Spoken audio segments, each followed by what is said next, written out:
नमस्कार। उत्तराखंड के अंदर कुछ राजनीतिक दल लगातार भू कानून या मूल निवास 1950 के विषय की बार बार सरकार से मांग करते हैं। उत्तराखंड सरकार के ने पहले से भू कानून बनाया हुआ है, वो कितना प्रभावशाली है नहीं है वो अलग विषय है, उसमें सुधार करना पड़ा तो सुधार भी करेंगे।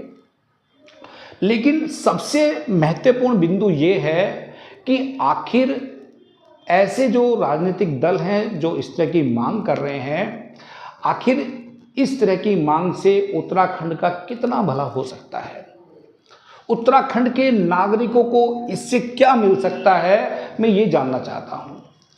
अगर आप कहें कि भाई उत्तराखंड के अंदर किसी भी बाहरी व्यक्ति का प्रवेश बिल्कुल निषेध हो जाए तो फिर ये उत्तराखंड के नागरिक भी जो बाहर जाकर के ज़मीन खरीदते हैं, क्या केवल बाहर के नागरिक ही उत्तराखंड में आते हैं? उत्तराखंड के लोग कितने लोग हैं? उत्तराखंड के दिल्ली के अंदर कितने लोग हैं? उत्तराखंड के यूपी के अंदर, मुंबई के अंदर, हर राज्य में उत्तराखंड के लोग हैं। तो अगर भारत हमारा देश है और हम भारत में कहीं भी रह सकते हैं, व्यवसाय कर सकते हैं, तो इस तरह के कानून की मांग करना कितना सही है, कितना तर्कसंगत है, इसकी एक विस्तृत चर्चा, इसका एक बढ़िया ड्राफ्ट बहुत ज़रूरी है। कितनी छूट देनी चाहिए, कहाँ तक दी जा सकती है, ये पैमाना तय होना बहुत आवश्यक है। लेकिन अगर ये कह दिया जाए कि उत्तराखंड के अंदर बिल्कुल ही प्रतिबंधित किया जाए ज़मीनों को बेचना बाहरी व्यक्ति को, तो मैं मानता हूँ ये उत्तराखंड में के हित में नहीं है।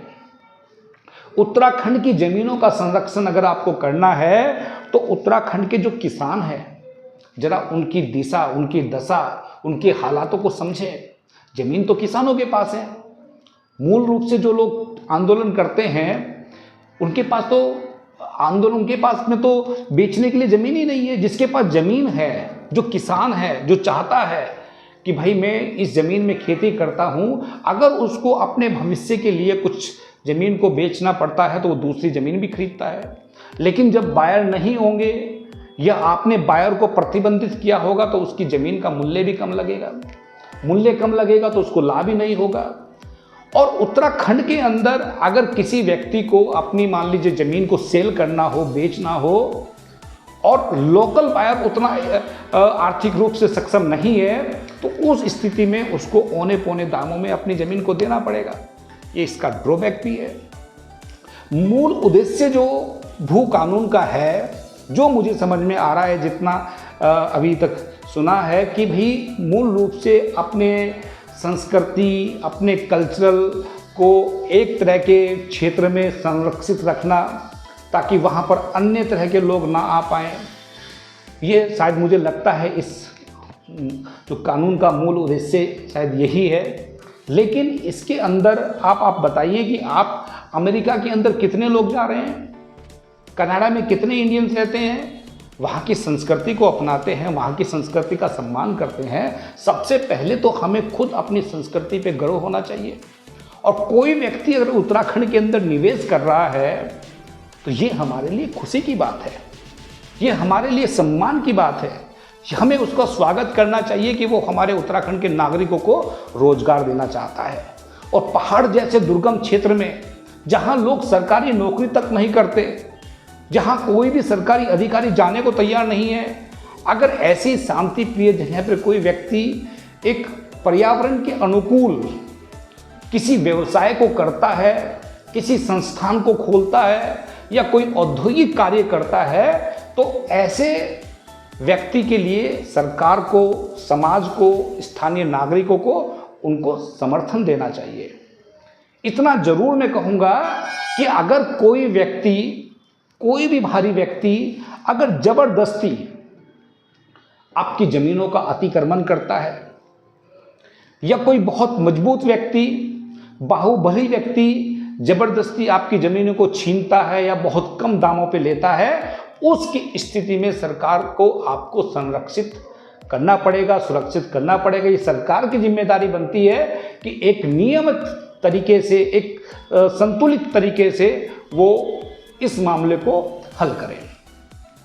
देखिए, उत्तराखंड के हालात चिंताजनक हैं। आप ये मत मानिए कि उत्तराखंड की इन 2-4 मांगों से उत्तराखंड का भला होगा, कुछ नहीं होगा। उत्तराखंड के लिए अगर सच में कुछ बड़ा करना है तो एक बड़ी सोच लेकर के उत्तराखंड में काम करना पड़ेगा, स्वार्थ छोड़ना पड़ेगा और कुछ बहुत बेहतर, बहुत अच्छा, बहुत सकारात्मक करना पड़ेगा। लेकिन कुछ लोगों ने उत्तराखंड जैसे प्रिय राज्य के अंदर, छोटे राज्य के अंदर भी इतना बड़ा पहाड़वाद, मैदानवाद का भेद उत्पन्न कर दिया है। जिस तरह से लोग हिंदू मुसलमान के रूप में लड़ाई करते हैं, ऐसे ही आपस में प्लेन के लोगों को, मैदानी लोगों को आपस में लड़ाने का भी कुछ लोगों का ऑब्जेक्ट बना हुआ है।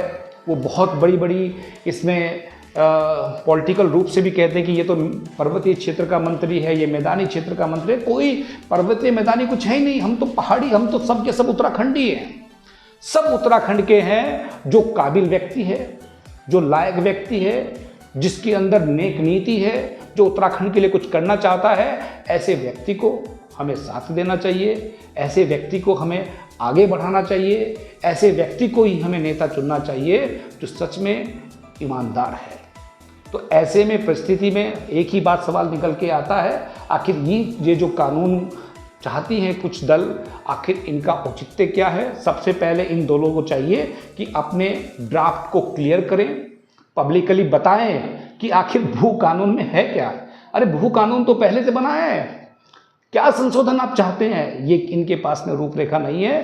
केवल और केवल कुछ दलों का उद्देश्य एक ही है कि अपने आप को स्थापित करना या अपने आप को थोड़ा बहुत चर्चा में ला करके अपनी 1-2 बात को सरकार के थ्रू सहमति दिलवाना। मुझे इतना ही महसूस होता है। बाकी मेरा ऑब्जेक्ट विरोध करना नहीं है, मेरा ऑब्जेक्ट अपने उत्तराखंड के नागरिकों का भला सोचना है, कल्याण करना है, और जो हम करके रहेंगे। Thank you very much.